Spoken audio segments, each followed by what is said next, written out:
Morena koutou. This is a presentation for those who can't make it to our today's session.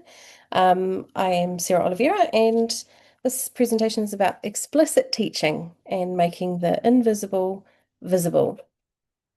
Um, Getting into it with a karakia first. E te hui whaia te mā tauranga kia mārama, kia whai takina mahi katoa, tū maia, tū kaha, aroha atu, aroha mai, tātou ia tātou katoa. So why explicit teaching? And why why do we need it in the secondary school? You'll notice that in the teacher training programs, it's not always referred to. Um, in especially secondary, we often refer it to things like cognitive load theory, um, and the science of learning, concepts like that. But I didn't recall learning it when I was at secondary training. I think it's mainly because there's a lot to do in there, and we focus a lot on our content knowledge development. But a lot of explicit teaching works really well, or explicit teaching really has a place in the secondary classroom as well, because it really helps those low-leveled learners. Yeah, so I really think it is a big way to make a major difference in your teaching practice. But specifically for biology, it's a very concept dense um, subject and is very language heavy. And so explicit teaching can really help with that, especially concepts like, or teaching concepts like homeostasis, gene expression, and natural selection. And then also, it's a way of students being able to see themselves in biology, where they might often say, I've often heard this statement at the beginning of a year, where a student will say, I can't do this. I can't do biology. Biology is not my subject. And it's because perhaps the thinking around biology hasn't been visible to them. So explicit teaching makes it visible to a student, and then hence makes those thinking processes clear and expectations clear in the classroom. So it gets a few things out of the way. What is explicit teaching? Let's start with that. It sort of came about more explicitly from Rosenshine's Principles of Instruction. And I've linked that one at the bottom of the document of this PowerPoint, so I'll send it out. But it had been theorized for about 40 years beforehand, and there were kind of a lot of influences that made it more prevalent, or made it obvious to Rosenshine when he wrote about this. So, explicit instruction involves the teacher explaining new material in small steps, checking for understanding, key idea there, and providing models before students practice on their own. I quite like this definition because it sort of has all the layers. There's quite a lot of layers to explicit teaching. So it's a structured, intentional approach. So what is it? Where we essentially we clearly explain at the beginning of the lesson what students are learning. That's where the learning intentions and success criteria come in. And then we model how to do it. And then we guide practice. So we slowly release that autonomy and gradual release of responsibility to students so that they become independent with it. So it's kind of what we do, but there's a name for it. Um, so who are the key players? Well, we've talked about Rosenshine already. John Hattie was a key player because John Hattie actually came up and he kind of showed empirical evidence of it working in the classroom. So he's the one to look at if you want to look at the effectiveness or the efficacy of the whole process. Engelman talked about direct instruction. Archer, practical classroom implementation, again, similar to John Hattie. Greg Ashman actually is someone to think about here out of this whole list because Greg Ashman writes a blog about this. I've linked it also at the bottom of the document, so he's worth looking up. He writes a weekly blog, I believe. I think it's weekly, if not fortnightly. And I think it's called Curios. And he writes about explicit teaching in there, other things as well. So here, I mean, I'm not going to go through all of the different research, but I'm just going to focus in on Rosenshine's principles of instruction here. It's quite a long list, and I have given this reading out before, so I'll leave that with you to read on your own. But essentially, it is 17 principles of effective instruction, And hopefully you're doing most of them. We're not perfect people, but we can do our best. So, yeah, these are just the ways in which Rose and Joan talks about, slowly following the process of explicit teaching. What are the core principles? So here, simplified a bit. Core principles: clear learning intentions and success criteria. It is imperative that you understand that. Small steps, and then teacher modeling, think aloud. So make sure you're doing this thinking aloud or teacher modeling. This is something that has a lot of variation in how you can do it. Guided practice before independence. This is something that I'll actually show you a bit of how to do in a minute with biology. And then frequent checks for understanding. So this is something that I actually now look for when I'm going and visiting teachers on practicum, where, yeah, are they checking for understanding? It's something that we sometimes are doing, but we don't know that we're doing it. Um, but yeah, it's sometimes just needs to be more frequent than we think. And that's the important part. It needs to be more frequent. Um, I stole this one from the New South Wales Department of Education, where they've actually highlighted some of the explicit teaching strategies. A lot of this has been applied to primary classrooms, but certainly would be very important to include in secondary as well, and certainly the lower secondary. And I'll talk about that in a minute. Why? Because of the way explicit teaching really works for that low level learner. So we've kind of talked about chunking and sequencing earlier, and obviously that one really helps with the planning of your work, and then obviously connecting learning to real world contexts. Um, and then sharing success criteria, sharing learning intentions, those are obviously very important. I've actually connected these to the teacher criteria as well. And then obviously using effective feedback and gradual release of responsibility. This is interesting because we obviously these all align with our teacher criteria that we yeah I'll actually just I'll show the comparison now. But as you can see, there's quite a lot of overlap with this professional practice here, with this feedback and know the content and how to teach it. That's sort of one of our criteria. And these are features of, oh, sorry, going ahead, features of effective explicit teaching. So it's actually part of our professional practice.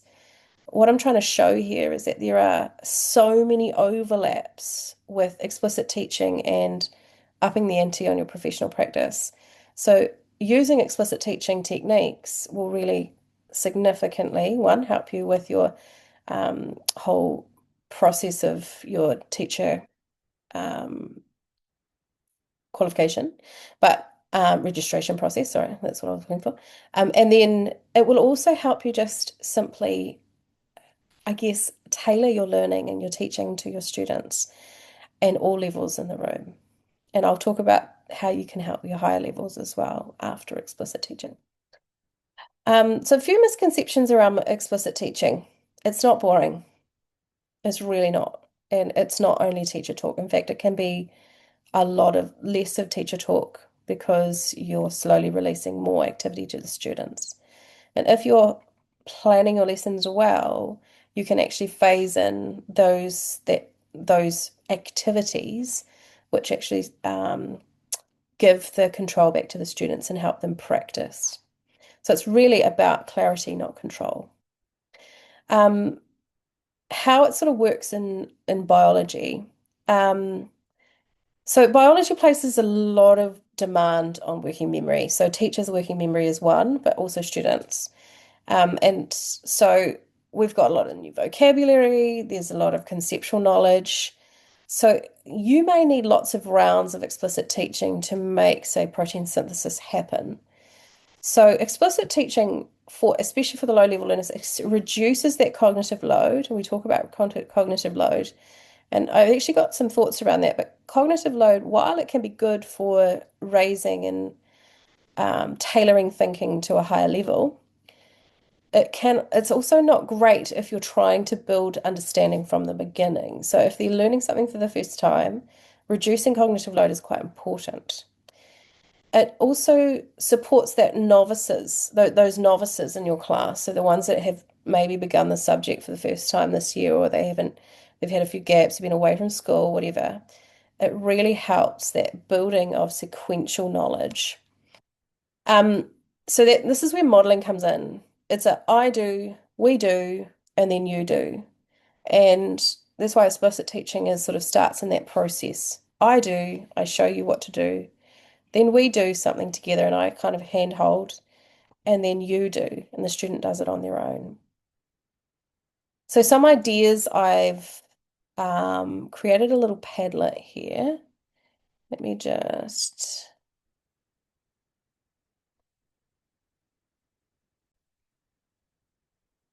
so I've created this Padlet here of just a list of ideas that I have for explicit teaching strategies in biology. It's a very general overview. There's a lot of things here. But yeah, these are some ideas of how you might use explicit teaching strategies for specifically for biology. So a few of these you're probably very familiar with, but it's just a simple, and you feel free to add to it, by the way, because obviously it's a sharing platform. So feel free to do all of that. But I think that will specifically help maybe having a look at what other people might do. So just looking at what it might look like in the classroom in the context of teaching natural selection. So um, we're obviously, how are we going to start the lesson? Well, we're going to have a lesson on teaching natural selection. So what's the learning intention? We're learning at how natural selection leads to changes in population over time. So there's the learning intention. It's explicit. You explain it in the classroom. You don't just put it up on a whiteboard. You could have it written on the whiteboard, and then refer to it and then maybe go back to it as well later in the lesson.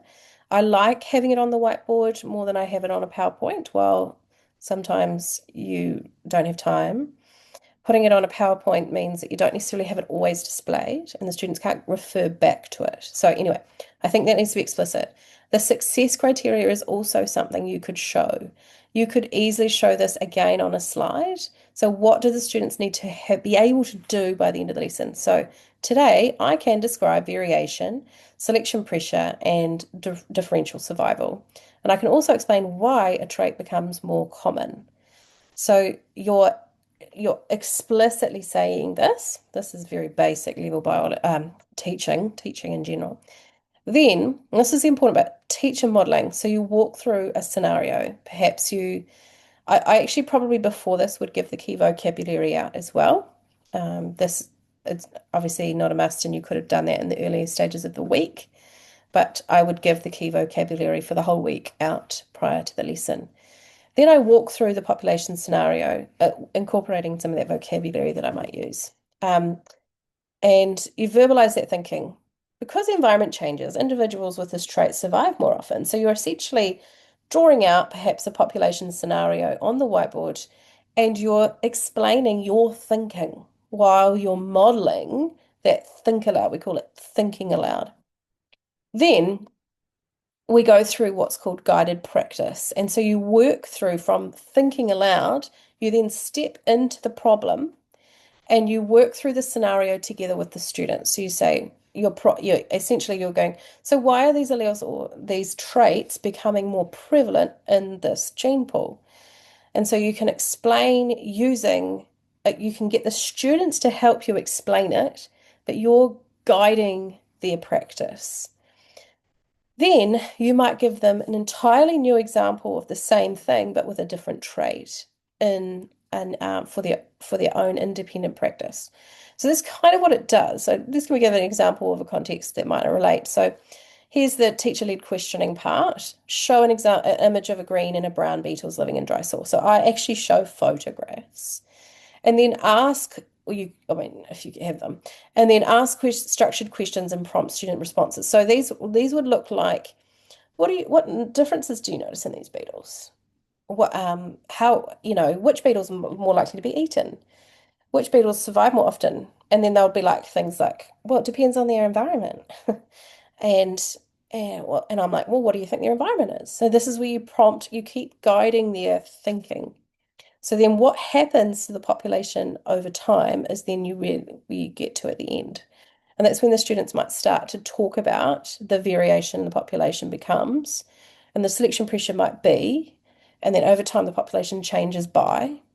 And so while all of this thinking is happening, the students are thinking and they're talking out loud. It might be in a class, it might be in groups, and you're circulating the room, you're prompting, you're rephrasing ideas, and you're providing immediate feedback. This is really what a teacher is. So this is that questioning technique that's progressing through those higher order thinking questions that eventually develop in your learners. And so what is it? The student's response might show which part shows selection pressure, where is the inheritance mentioned.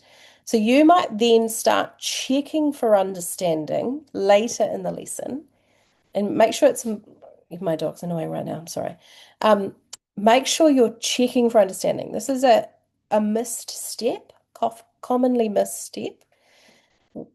So once they've really hopefully got it, can they then show that selection pressure, or can they talk about that selection pressure and how it influences the traits that are in the gene pool? And have they really grasped the knowledge? Could you move to another activity to check this understanding? Yes, you can.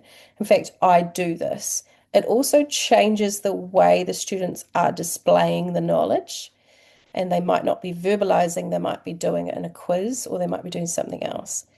Whatever they're doing is a slightly different activity that might help check for understanding. And there's a lot of techniques you can use here. In there's modeling. What to model in biology? Well, you might model things like how to answer an extended response. This is really important. Then how to interpret a graph. I actually model these often, and I often prepare slides on how to do these and might start the graph, but we'll do the rest with the class. It's important you show them the processes of how to draw certain graphs, like kite graphs, for example, kite diagrams. How to plan an investigation. You scaffold that. You need to scaffold that with them, and you'll model this, and then how to link evidence to biological theory. So you can say this is similar to blah, blah, blah. But you would show it to the students on a whiteboard, very basic level, doesn't have to be fancy. You could pre-develop slides on this, would really help you for future years as well in terms of planning, and especially for your time. But modeling is often underused, and this is where a lot of students might get stuck and struggle to move from achieved to a higher level, or even to gain achieved, because they haven't seen how something should be done. And so it's important that we have that or show that. How do we do it? How do we model an essay question? We read the question aloud, very basic, and then we highlight the specific words. They call it command words. And we verbalize our decision making. So when we're looking at a question, we look at an exam question. It's really easy just to pick one from a previous year. And you go, right, guys, let's work this question together. Let's highlight the keywords. What are the keywords, and what is this question really asking? And this is where you might go, I see this, if the students don't give you anything, right? Give them the opportunity to give you something. But if they don't give you anything, you can then go, this is what I see, and this is how I see it. And this is potentially what this question is asking. And then we go, let's work the response together, right? Let's scaffold this answer. And you might work bullet point by bullet point and slowly progress through an answer to a question. But that modeling is important. Some common pitfalls to avoid. All right.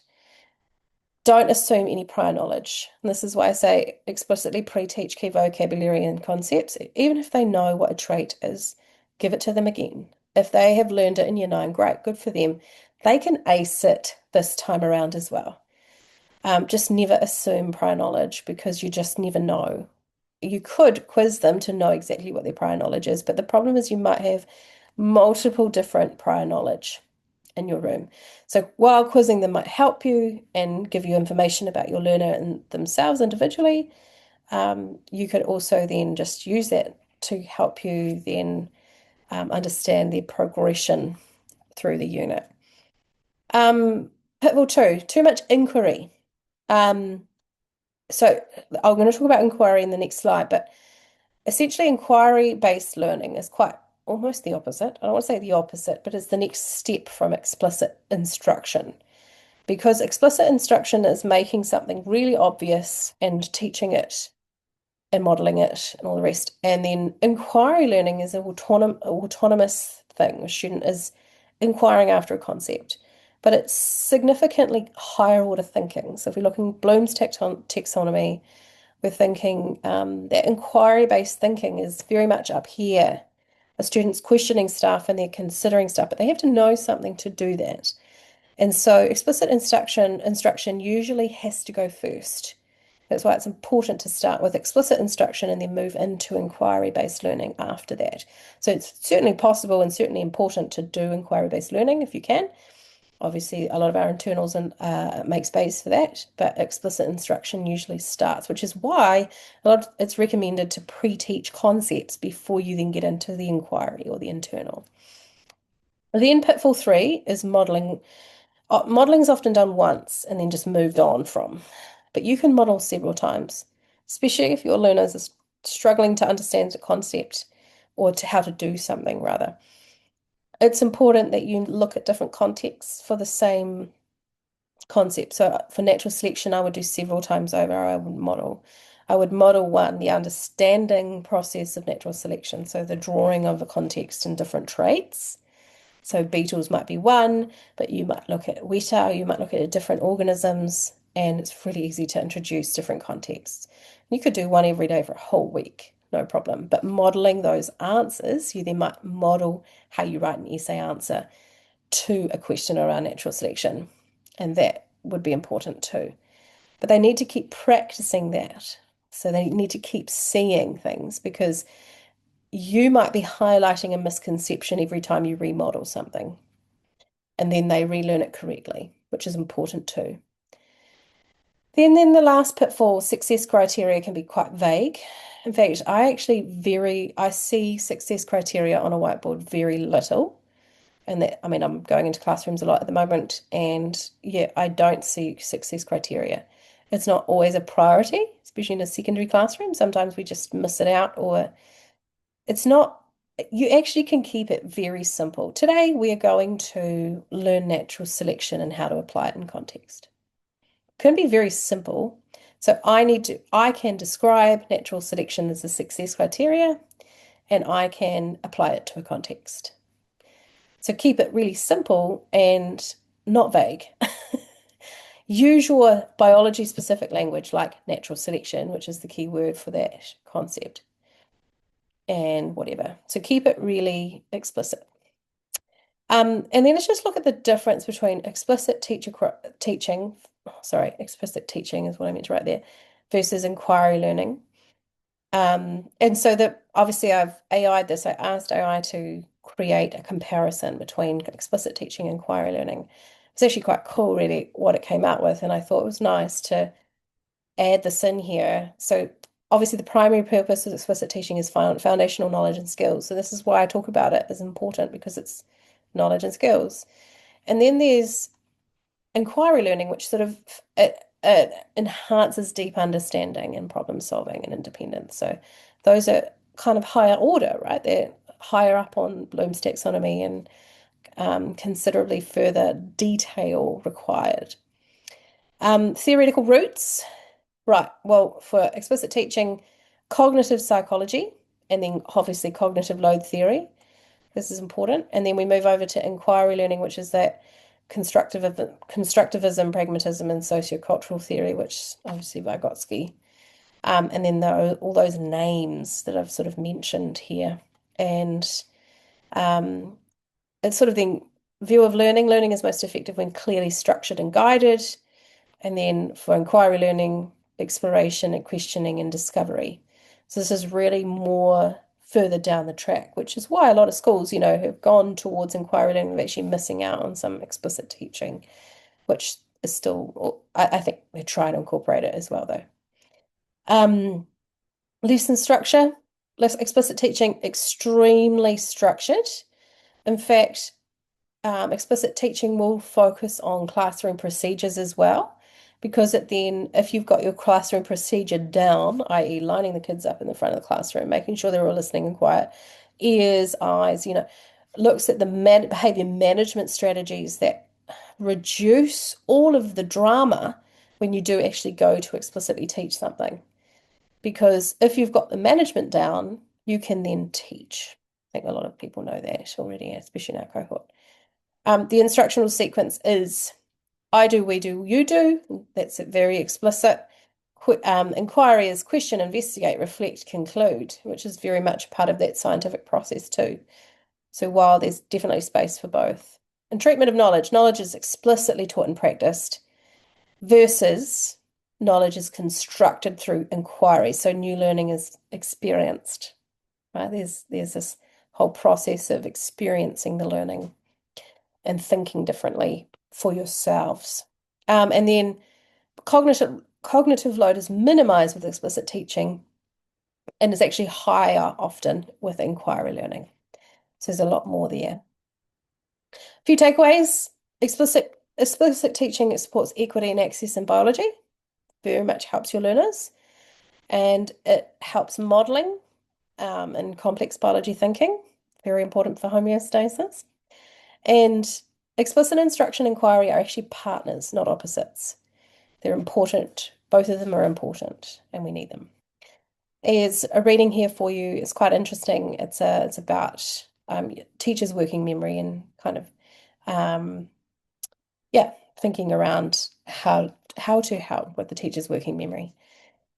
And some solutions. This is SOL, S-O-L, is Science of Learning in the Wild. It's a nice Substack. I recommend. I've subscribed to and I like it. This one's only last week, I believe.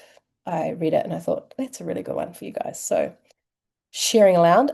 Few references from today. I've some future reading or further reading that I do recommend. This one's actually a video.